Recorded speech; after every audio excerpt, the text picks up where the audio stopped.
Hello guys, आप सब कैसे हो। उम्मीद करता हूँ कि आप सभी बहुत अच्छे होंगे। आज का जो वीडियो है वो है चैप्टर 5 का वीडियो। जैसा कि आपको पता है कि इस चैनल पर मैं चैप्टर वाइज एक किताब है जिसको अपलोड कर रहा हूँ, जो कि है अभिनय की भारतीय पद्धति। ये वाली किताब है।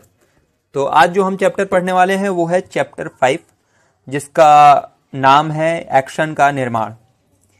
तो चलिए शुरू करते हैं अब इसको पढ़ना। मेरे अच्छा सॉरी, कॉलर खड़ा था मेरा। ओके। मेरे मुताबिक एक समय पर एक ही काम करने के नियम का पालन अभिनेता को करना चाहिए। उनको इसे हमेशा ध्यान में रखना चाहिए। आखिर क्यों अभिनेताओं को एक काम को पूरी तरह कर लेने के बाद दूसरे काम की तरफ बढ़ना चाहिए, या अभिनेता को एक साथ कई काम क्यों नहीं करने चाहिए? इसीलिए कि ऐसा वे कर नहीं सकते। ये हमारे दैनंदिन जीवन का तजुर्बा है कि एक आदमी एक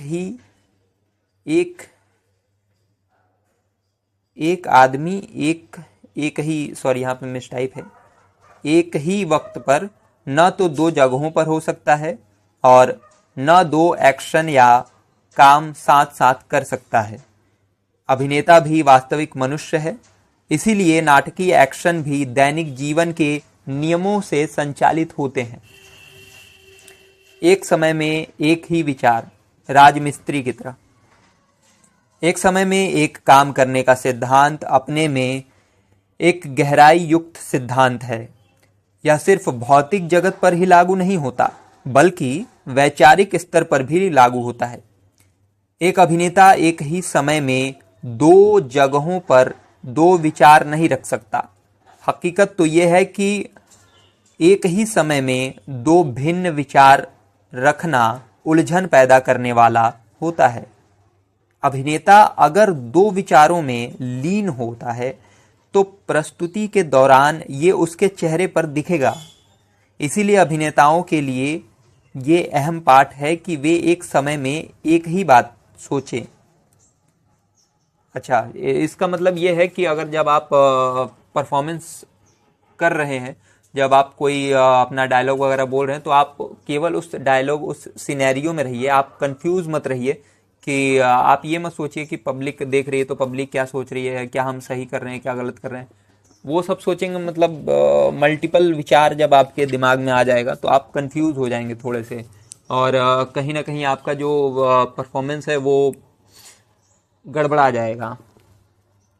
मिसाल के लिए, अच्छा यहाँ पे एग्जाम्पल भी दिया हुआ है। मिसाल के लिए किसी राजमिस्त्री के काम को लें। मान लीजिए कि वो संसद भवन का निर्माण के काम में लगा है। जब हम पूरे भवन को देखते हैं तो आश्चर्यचकित होकर रह जाते हैं। हम आश्चर्य के साथ कहते हैं, कितना अद्भुत! ऐसे बड़े और जटिल ढांचे वाले भवन का निर्माण कैसे कर दिया?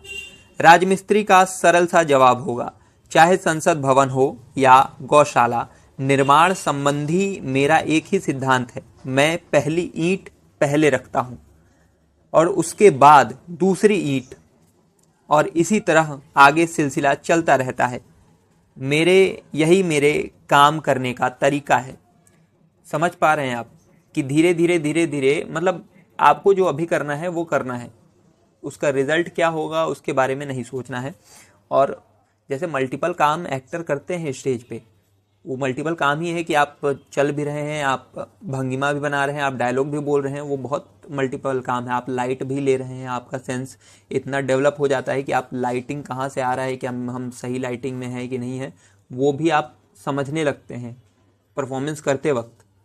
तो वो, लेकिन वो सब कैसे अचीव होता है? वो धीरे धीरे अचीव होता है। पहले रिहर्सल का पहला दिन आप या तो ब्लॉकिंग करते हैं या रीडिंग करते हैं, और फिर धीरे धीरे धीरे धीरे वो सारी चीज़ें तैयार करते हैं, फिर एक साथ वो जोड़ देते हैं और फिर रिहर्सल करते हैं, जिसको हम लोग रन थ्रू बोलते हैं। अच्छा, आगे बढ़ते हैं। समझ लें तो उनको कोई बड़ी भूमिका, हाँ, यही मेरे काम करने का तरीका है। जी हाँ, यही सब कुछ है। अभिनेता को भी राजमिस्त्री की तरह ही काम करना होता है। सर्वप्रथम पहली ईंट रखनी होती है। वे दूसरा एक्शन पहले नहीं कर सकते, क्योंकि जब एक पहला काम नहीं करते दूसरे वाला काम नहीं दिखेगा। अगर अभिनेता इस सरल नियम से अगर अभिनेता इस सरल से नियम को समझ ले तो उनको कोई बड़ी भूमिका करने में भय नहीं होगा। अरे नहीं, इतना यांत्रिक मत बनिए, ये सब हेडिंग है। जब मैं यह सब कहता हूं तो अभिनेता बड़े निराश हो जाते हैं। निर्माण वाला उदाहरण उनको यांत्रिक लगता है, यानी टेक्निकल लगता है। आखिरकार वे कलाकार बनना चाहते हैं, राजमिस्त्री नहीं। वे पूछते हैं इसमें कला कहाँ है? और मैं कहता हूं जरा धीरज रखो और पहले राजमिस्त्री बनिए। कला आपके स्वयं के द्वार खोलती है। आपका स्वयं कैसे खुलेगा अगर आप कला के ढांचे का ख्याल नहीं रखेंगे? कलाकार को भी अपने काम की संरचना का ध्यान रखना पड़ता है। कला के क्षेत्र से ही उदाहरण ले। छुरा घोंपने के एक्शन को लीजिए, जो मंच पर एक सामान्य दृश्य होता है, छोटा भी। क्या हम नाटकों में इस तरह के दृश्य अक्सर नहीं देखते हैं? पहली नज़र में ये एक बहुत साधारण एक्शन लगता है। छुरा पेट या पीठ में घोंपे दो और हो गया।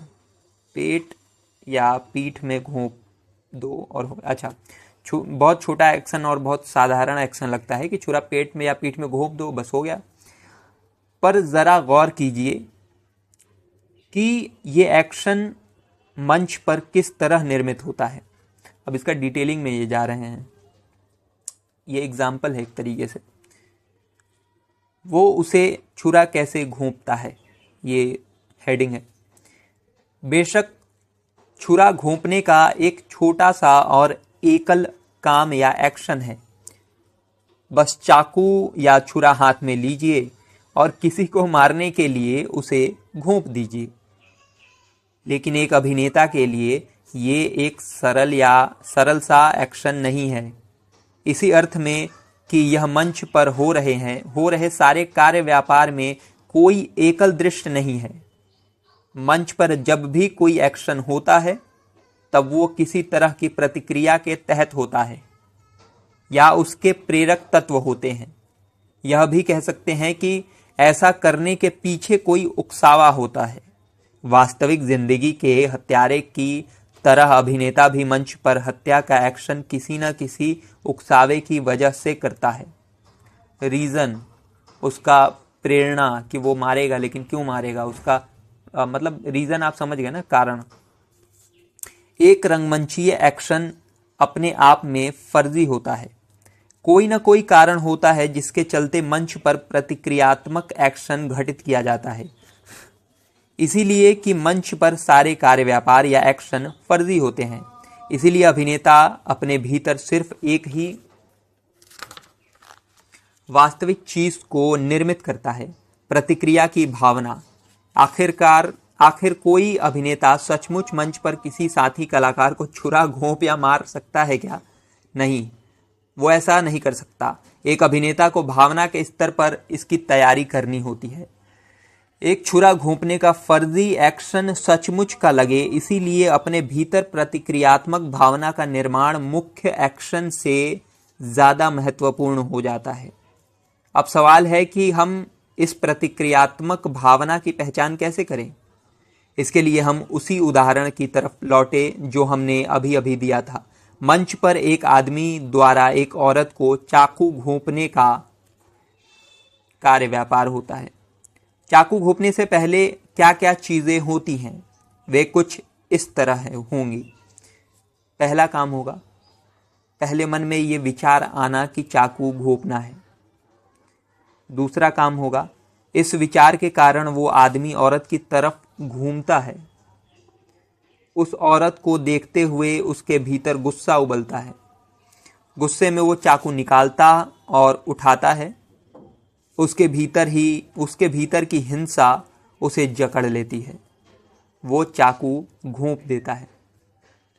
सीरीज समझिए कि यहाँ पे किस तरीके से ये काम हुआ है। पहले क्या आया है, पहले विचार आया है, फिर उसके बाद वो उसकी तरफ मुड़ा है, एक्शन। उसके भीतर उबलता गुस्सा, मतलब उसका इतना वो पीक पे गया इमोशन जो है, कि वो उसकी तरफ बढ़ा और उसको घोंप दिया। लेकिन आता सबसे पहले विचार ही है। कोई भी इमोशन, कुछ भी जब हम इमोशन लाते हैं उसके लिए हम पहले विचार को अपने अंदर रखते हैं, चाहे वो कोई भी इमोशन लाना हो। अच्छा, ये मेरा अपना है। और भी बहुत सारे तरीके होते हैं। कई लोग एक्शन के थ्रू करते हैं, मतलब कि कोई एक्शन होता है उसके थ्रू। ये देखिए, ये दोनों ना एक दूसरे से बड़ा ही जुड़ाव में है, बड़े ही अच्छे समीकरण में ये दोनों हैं। आप दो तरीके से इमोशन को ला सकते हैं। एक तो बाहरी, जो आप एक्शन करके इमोशन डेवलप कर सकते हैं। एक आप विचार के थ्रू, जो कि अंदर से इमोशन आएगा, फिर आप एक्शन की तरफ जा सकते हैं। तो ये दोनों ही होता है और हर किसी के लिए अलग अलग अप्लाई होता है। अलग अलग लोग अलग अलग मेथड अपने ऊपर यूज़ करते हैं, उनके लिए जो काम करता है। आप महसूस करेंगे कि मैंने कोई नया एक्शन नहीं जोड़ा है।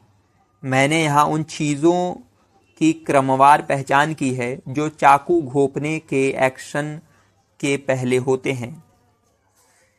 अब हमें अपने आप से ये सवाल पूछना चाहिए कि आखिर ऊपर लिखित चीज़ें एक साथ एक कड़ी के रूप में क्यों होती हैं? ये किसी अन्य क्रम में क्यों नहीं होती? इसीलिए कि काम को करने के पहले उसे करने का विचार आना चाहिए, तभी आदमी उस औरत की तरफ मुड़ेगा। अब ज़रा सोचिए, क्या ऐसा हो सकता है कि आदमी उस औरत की तरफ पहले मुड़े और उसकी हत्या करने का विचार उसे बाद में आए? नहीं, ऐसा नहीं हो सकता, क्योंकि ये विचार है जो आदमी को औरत की तरफ मुड़ने के लिए प्रेरित करता है। अगर ऐसा नहीं होता है तो वो उस औरत की तरफ मुड़ेगा ही क्यों? पर हम इस विचार को कैसे दिखाएंगे? आखिरकार विचार तो अदृश्य और अमूर्त होता है। दरअसल हम इसके लिए एक तकनीक का इस्तेमाल करते हैं। हम उस बिंदु को दिखाते हैं जिस पर पुराना विचार खत्म होता है और नया विचार जन्म लेता है। नया विचार यानी चाकू घोंपने का विचार। हम इसके लिए यह दिखाते हैं कि अभिनेता क्षण भर के लिए विजड़ित हो जाता है। विजड़ित मतलब खड़ा रह जाता है वहीं पे, शांत और विजड़ित हो जाता है। ऐसे में अभिनेता एक छोटे से लम्हे के लिए रुकता है और फिर औरत की तरफ मुड़ता है। विचार प्रक्रिया में ये पलट हर व्यक्ति में होती है। अभिनेता जब एक क्षण के लिए किसी एक्शन को करने के लिए ठहरता है या रुकता है तो उसके भीतर विचार के स्तर पर बदलाव होता है। कह सकते हैं कि चाकू घोंपने के नए विचार का जन्म होता है। यह याद रखिए कि विचार की प्रक्रिया में ये जो बदलाव होता है वह बहुत कम वक्त के लिए होता है, क्योंकि यह मानसिक स्तर पर होता है। मुझे खेद है कि मैंने विचार से जुड़े इस अहम पहलू को झटके से पेश कर दिया, और किसी अन्य बात की चर्चा के बीच में हम इस बारे में आगे बात करेंगे। अब दूसरा हेडिंग है। दूसरा हेडिंग क्या है? वो उसकी ओर मुड़ता है। बहरहाल, हम जरा चाकू घोंपने वाले पहलू पर फिर से लौटें। एक बार जब अभिनेता के मन में चाकू घोंपने का विचार आ जाता है तो वह उस औरत की तरफ मुड़ता है। प्रश्न है कि वो उसका सामना करने के लिए खड़ा क्यों नहीं रहता। एक खास वजह है कि अभिनेता उस औरत या महिला चरित्र की तरफ मुड़ता है और उसका सामना खड़े खड़े नहीं कर सकता। वजह यह है कि वो उस महिला चरित्र को दिखाने के लिए नहीं, दर्शक को दिखाने के लिए मुड़ने का यह एक्शन करता है। अगर वो महिला चरित्र की तरफ सिर्फ देखते हुए खड़ा रहता है तो इस एक्शन को दिखाना संभव नहीं होगा। अच्छा, ये जो विचार आया है, जो नया विचार आया है उस एक्टर, उस अभिनेता के अंदर, कि हम इसको मारेंगे जान से, चाकू घोंपेंगे, ये दर्शक को कैसे पता चलेगा? ये जो मुड़ने वाला हुआ है, मुड़ने वाला की एक एक्टर खड़ा है और वो मुड़ता है औरत की तरफ, थोड़ी देर रुक के वो मुड़ता है। ये पब्लिक के लिए हुआ है कि पब्लिक जब देख रही है तो पब्लिक को ये लगे कि अच्छा अब दूसरा विचार आया है, वो मारने वाला विचार है। जब वो मुड़ेगा तो पब्लिक देखेगी उसको और फिर वो अपने इमोशन से, अपने जो भी चाकू रहेगा वो लगेगा कि हाँ अब ये मारने वाला है इसको। तो ये दर्शक के लिए होता है। ये टेक्निक है जैसा कि इसमें लिखा हुआ है। वो उसकी तरफ देखता है। अगला कदम ये है कि वो यानी अभिनेता महिला चरित्र को देखता है।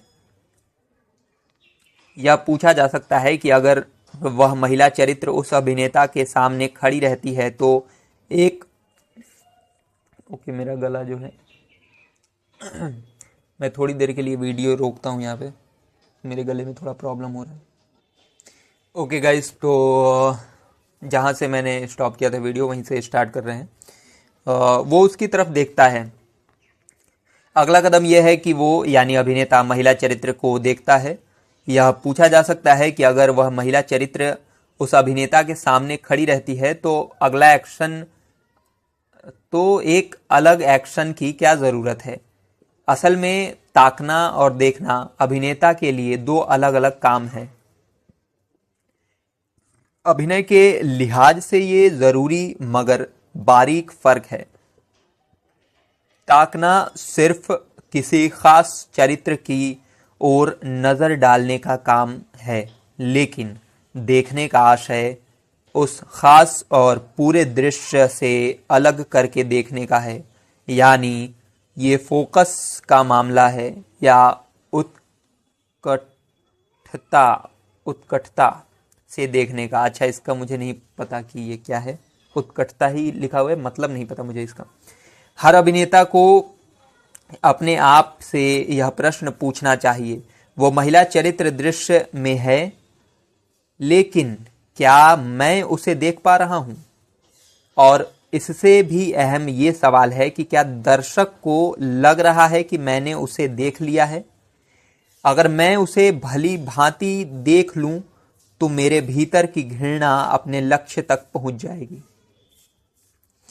बाकी जगत के लिए दृष्टिहीन हो जाना, ये हेडिंग है। अभिनेता के सामने कई तरह की चीज़ें मौजूद होती हैं। उन तमाम चीज़ों के बीच से उसे इस महिला चरित्र को अलगाना होता है। इसके भीतर की घृणा को उस महिला चरित्र पर फोकस यानी केंद्रित होना चाहिए, इतना कि उस महिला चरित्र के आसपास की सारी चीज़ें, मसलन मंच सज्जा, पर्दे, पीछे खड़े लोग, उसकी जिंदगी, क्षमाशीलता, अच्छाई, गरिमा, दयालुता, अभिनेता के लिए अदृश्य सी हो जाए। मतलब कि जब अभिनेता जिसको वो घोंपने वाला है चाकू, घृणा का भाव जो है वो इतना तीव्र हो जाए, इतना वो उस लेवल तक पहुंच जाए, क्योंकि वो चाकू घोंपने वाला है, किसी की हत्या करने वाला है। तो हत्या करने के लिए वो घृणा करेगा उससे, और उससे घृणा वो किस लेवल का होना चाहिए? वो इस लेवल का होना चाहिए कि उसके सामने जो नैतिकता है, जो एक ह्यूमन का अंदर का इमोशन होता है किसी दूसरे ह्यूमन के प्रति, सबके अंदर होता है दया, या उतना हिम्मत नहीं होता है कि किसी को घोंप दो, किसी का जान ले लो, किसी को जान से मार दो। अच्छाई, बुराई, इन सब चीज़ों को वो नहीं देख पाएगा। उस लेवल का उसको घृणा करना है उस औरत से, उसको और कुछ नहीं दिखेगा, उसके पीछे की चीज़ें नहीं दिखेंगी, इमोशन नहीं दिखेगा, और कोई, मतलब केवल वो औरत दिखेगी और उसको घोंपना है बस। घोंपने के बाद क्या होगा, ये सारी चीज़ें कुछ नहीं दिखनी चाहिए। इसका मतलब ये है जो लिखा हुआ है इसमें, मेरे हिसाब से। अदृश्य सी हो जाए। जब वो उस महिला को देखे तो ये और ऐसी अन्य चीज़ें उसे नहीं दिखनी चाहिए, ताकि चाकू घोंपने का नाटकीय एक्शन सफलता के साथ किया जा सकता है। तभी किया जा सकता है सफलता के साथ। उस महिला चरित्र की तरफ ताकना एक यांत्रिक काम होगा, लेकिन उसे देखना नहीं। अभिनेता को इस महिला चरित्र की ओर यह देखना हर शो में होना चाहिए, या चाकू घोंपने के हर प्रहार में होना चाहिए। जब वो इस तरीके से उसे देखेगा तो महिला चरित्र भी दर्शकों के दिमाग में खूब जाएगी। उसके भीतर का भय दर्शक के दिमाग में दर्ज होगा। इस तरह वो उसके लिए प्रेरक तत्व होगा। यही वह बिंदु है जब अभिनेता और चरित्र एक दूसरे में घुल मिल जाते अभिनेता और एक चरित्र एक दूसरे में घुल मिल जाते हैं। कैरेक्टर में अभिनेता उतर जाता है, ये वो पॉइंट है। अभिनेता शुरुआत करता है एक अमूर्त चरित्र से मिली प्रेरणा से, और उस चरित्र को एक अभिनेत्री के रूप में अपनी भूमिका निभाते हुए देखकर उन दोनों को एक में मिला देता है। जब ये मिलन उस अभिनेत्री में होता है तो अभिनेता में भी साथ साथ हो जाता है। ऐसे में अभिनेता एक चरित्र में तब्दील हो जाता है। अच्छा, यहाँ पे ना जहाँ तक मैं समझ पा रहा हूँ, गिव एंड टेक का मामला है कि अगर जिस इंटेंसिटी से हम अगर किसी का मर्डर करने जा रहे हैं, किसी को मार रहे हैं, उसका रिएक्शन जो होगा वो अगर उस इंटेंसिटी का नहीं होगा, उस लेवल का नहीं होगा, तो मेरा परफॉर्मेंस हैम्पर होगा। मतलब कि वो बिलीवेबल नहीं लगेगा। ये टीम वर्क है कि अगर मैं किसी को मार रहा हूँ तो उसके मरने का या उसको दर्द का एहसास भी उसी इंटेंसिटी का होना चाहिए। ये मेरा पर्सनल एक एक्सपीरियंस भी रहा है नाटक का, जिससे कि मुझे ये लगा कि शायद ये होना चाहिए यहाँ पे। यही होता है जब आप परफॉर्मेंस करते हैं, थिएटर करते हैं, तो आपको कुछ कुछ चीज़ें खुद से मिलती जाती हैं। आपका समझ जो है रिलेट कर पाते हैं आप। अच्छा, आगे बढ़ते हैं। आगे का हेडिंग है चाकू ऊपर उठता है। अब जब अभिनेता उस अभिनेत्री को देख लेता है और उसके भीतर उठ रहे नकारात्मक मनोभाव को भी जान लेता है तो वो चाकू उठाता है। यूं भी कह सकते हैं कि चाकू उसके हाथ को ऊपर उठाता है। उसकी उंगलियां चाकू का आदेश मानती हैं और हथियार को कस के पकड़ लेती हैं। फिर उसकी आंखें उसके भीतर निहित घृणा का आदेश मानती हैं। लक्ष्य पर अपने को केंद्रित करती हैं। विचार भी उसे संचालित कर रहा होता है। इस तरह उसका पूरा वजूद उसके हाथों को संचालित कर रहा होता है और ऐसे में हाथों में बड़ी ताकत आ जाती है।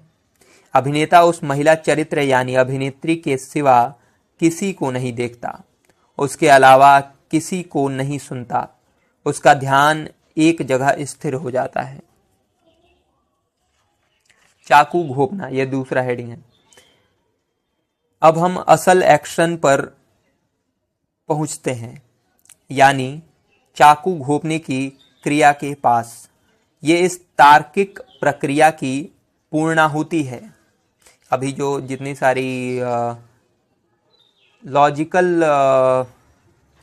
काम थे, जो कि सोचना, विचारना, कब गुस्सा आएगा, इमोशन, ये सब उसका पूर्णाहुति है। मतलब यहाँ पे वो समर्पित हो जाएगा। सब चीज एक साथ जो है खत्म होगा, गिरेगा एक तरीके से। जो उठ रहा है इमोशन, और फिर यहाँ पे जब वो चाकू घोंपेगा तो खत्म होगा।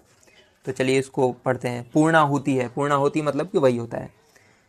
जैसे कि हम पहले ही समझ चुके हैं कि ये झूठा एक्शन है, ये सच में नहीं होता, लेकिन अभिनेता को इस पूरी प्रक्रिया का पालन करना होता है। इसीलिए वो दर्शक को ठगता है। जी हाँ, एक्शन का निर्माण करने की प्रक्रिया का पालन करते हुए अभिनेता दर्शकों को कलात्मक तरीके से ठगने की प्रक्रिया भी शुरू कर देता है। चूंकि इस तरह की ठगी पर पहले ही सहमति बन चुकी होती है, दर्शक भी इस तरह ठगे जाने के लिए तैयार होता है। हाँ, ये ठगी चमत्कारिक होनी चाहिए। होता यह है कि अभिनेता सहयोगी महिला अभिनेत्री के शरीर के उस हिस्से पर चाकू घोंपने का अभिनय करता है जो दर्शक से छिपा रहता है। वो ये काम उस सहयोगी अभिनेत्री के सहयोग से करता है, वास्तविक और खतरनाक होने का भ्रम पैदा करता है। एक समय के लिए तो दर्शक भी यह महसूस करता है कि उस महिला को सच में चाकू घोंप दिया गया है। तैयारी तो वास्तविक है।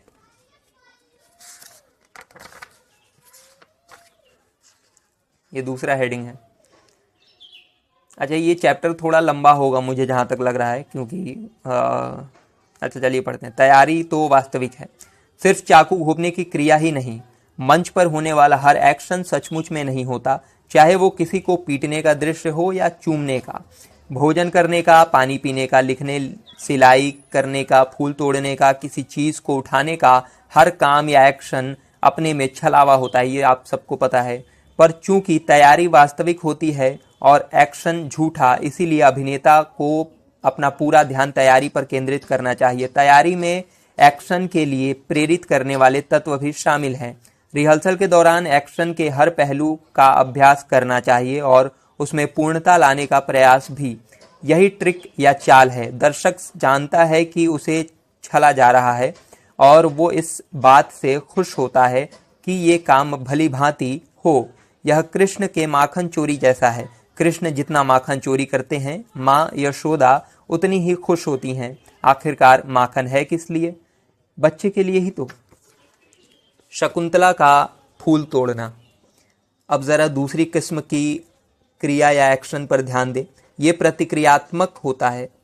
ज़रा ये देखें कि मंच पर कैसे संपन्न होता है। कालिदास के नाटक अभिज्ञान शाकुंतलम के आरंभिक दृश्य में जो ये दिखाई पड़ता है कि शाकुंतला फूल तोड़ रही है, मंच पर वो इसे कैसे करती है? क्या इसके लिए फूल का एक पौधा मंच पर लगाया जाता है, रखा जाता है? नहीं। फूल की और उसकी सुगंध की कल्पना की जाती है। फूल या उसके पौधे को आकार की भी, अच्छा, फूल की सुगंध की भी कल्पना की जाती है और उस पौधे के आकार की भी, और फूल के आकार की भी। सारा दृश्य कल्पना के सहारे रचा जाता है। इस तरह सारा कार्य व्यापार प्रतीकात्मक होता है, लेकिन प्रक्रिया वही है। यानी पहले शाकुंतला के दिमाग में फूल तोड़ने का विचार आता है, इसके बाद वो कल्पना के साथ मंच के उस हिस्से की तरफ मुड़ती है जहां फूल का पौधा लगा हुआ है। फिर वो उस पौधे की तरफ देखती है और उस पर खिले फूलों का मुआयना करती है। उसके बाद वो तोड़ने के पहले अपनी उंगलियों से उन फूलों के आकार और शक्ल को समझती है। इस तरह एक वक्त में एक ही काम करने के बुनियादी उसूल का पालन होते हुए भी सभी कार्य व्यापार संपन्न होते हैं। वास्तविक अर्थ में बिना कुछ होते हुए भी सारा एक्शन पूरा होता है। मंच पर प्रतीकात्मक एक्शन भी वास्तविक एक्शन की विधि से ही पूरा होता है। अप्रशिक्षित अभिनेता। अच्छा, ये अब दूसरा आ गया। अभी तक हमने यह चर्चा की है कि अच्छे अभिनेता को क्या करना चाहिए, लेकिन सवाल ये भी है कि अगर अभिनेता अप्रशिक्षित हो तो क्या करना चाहिए। हड़बड़ी और उलझन एक अप्रशिक्षित अभिनेता की पहचान होती है। अनुभव की कमी उसके भीतर दुश्चिंता पैदा करती है। ऐसी दुश्चिंता अभिनेता को या तो सुन्न कर देती है या उसे उन्माद की ओर ले जाती है। इसी अनुभवहीनता का एक उदाहरण देता हूँ। जब मैं बच्चा था तो क्रिकेट खेलता था। तब जब भी मेरी तरफ गेंद फेंकी जाती थी, मैं आंख बंद करके पूरी शक्ति से उसकी ओर बल्ला घुमा देता था। ऐसे में बल्ले और गेंद में संपर्क अक्सर नहीं होता, लेकिन मैं खुश हो जाता था। अप्रशिक्षित अभिनेता ऐसा ही होता है या करता है। समझ पा रहे हैं? मतलब कि वो बिना किसी चीज़ को समझे अंदाजे पे वो कोई चीज़ करता है, और अगर सही लग गया गेंद, मतलब बल्ला गेंद पे सही लग गया, तब तो वो होगा कि अरे वाह क्या बात है। लेकिन अगर मैक्सिमम टाइम गलत लगता है। एक अनुभवी बल्लेबाज जब बल्लेबाजी करता है तो न सिर्फ गेंद और बल्ले में संपर्क होता है बल्कि वह गेंद को उस दिशा में घुमा देता है जिधर वो चाहता है। अप्रशिक्षित अभिनेता अपनी अनुभवहीनता को छिपाने के लिए अपने चेहरे पर भावना के अतिरेक को प्रदर्शित करता है। कह सकते हैं कि वो बिना सोचे समझे बल्ला घुमा देता है। एक्शन के लिए एक संरचना। यहाँ हम एक्शन निर्मित करने वाली समस्या से जुड़ी बुनियादी संरचना की चर्चा कर रहे हैं। सभी संरचनाएं यांत्रिक होती हैं। जैसे मानव कंकाल या अंजर पंजर को लीजिए, ये एक यंत्र की तरह होता है। यहाँ तक कि संगीत भी, जो मानवीय अभिव्यक्ति की सबसे रचनात्मक और कोमल अभिव्यक्ति है, एक संरचना की तरह पूरी सुगठित होती है। क्या आप इस संरचना की उपेक्षा उसके संगीत पैदा कर सकते हैं? संगीत हमेशा रागबद्ध होता है। अगर संगीतकार संगीत के रागबद्ध होने या एक संरचना में ढले होने की शिकायत नहीं करते तो अभिनेता एक्शन के संरचना में ढले होने को लेकर आपत्ति कैसे कर सकता है? कह रहे हैं कि अगर संगीतकार उस संगीत के एक रागबद्ध में होने की शिकायत नहीं करते तो अभिनेता एक एक्शन का जो क्रमबद्ध है उसके बारे में क्यों शिकायत करता है? दोनों तो आखिर कला ही है, दोनों तो आखिर आर्ट ही है। तो यहाँ पे ये बोल रहे हैं प्रसन्ना जी, एक एक्टर के काम जब ब्लॉकिंग के ढांचे या संरचना में ढल जाते हैं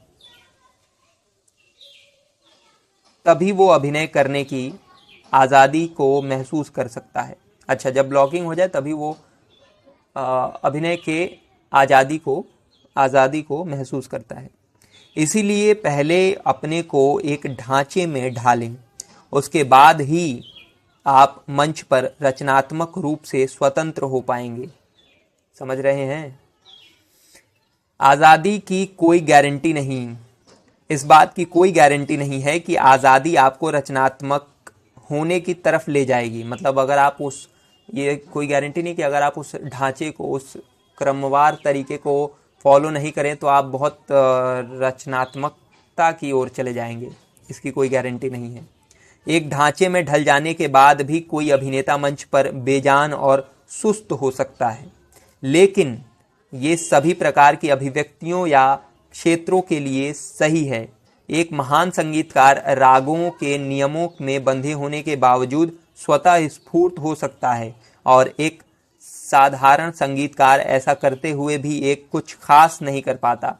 फिर भी इतना लय है कि रागों के नियमों का पालन किए बिना कोई संगीतकार अच्छा गा या बजा नहीं सकता।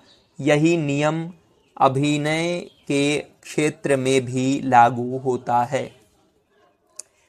अगले एक अध्याय में हम एक्शन और रिएक्शन यानी क्रिया और प्रतिक्रिया के रिश्ते के बारे में समझेंगे। अच्छा, यहाँ पे ये चैप्टर ख़त्म हो गया है। 33 मिनट में कंप्लीट हुआ है, 33 मिनट और 43 सेकंड। तो उम्मीद करता हूँ कि इसमें आपको समझ में आया होगा जो मैंने पढ़ा। बहुत ही आसान भाषा में है, लेकिन उसको समझने के लिए थोड़ा सा आपको इमेजिन करना होगा, थोड़ा सा आपको खुद को एनालाइज करना होगा, थोड़ा सा ऑब्ज़र्व करना होगा। आप कर लेंगे समय के साथ साथ। अगर आप थिएटर करते हैं तो आपको खुद ही समझ में आ जाएगा। बाकी ये बहुत ही आसान, बहुत ही क्लियर, बहुत ही अच्छे एग्जाम्पल्स के थ्रू समझाया गया है इस किताब में। तो वीडियो को यहीं पे ख़त्म करते हैं। और अगर आपको ये अच्छा लग रहा है, ये चैप्टर वाइज जो मैं अपलोड कर रहा हूँ, तो आप सब्सक्राइब कर लीजिए चैनल को, वीडियो को लाइक कर दीजिए, और अगर कोई सवाल हो तो क्वेश्चन करें कमेंट बॉक्स में। Okay, thank you, bye.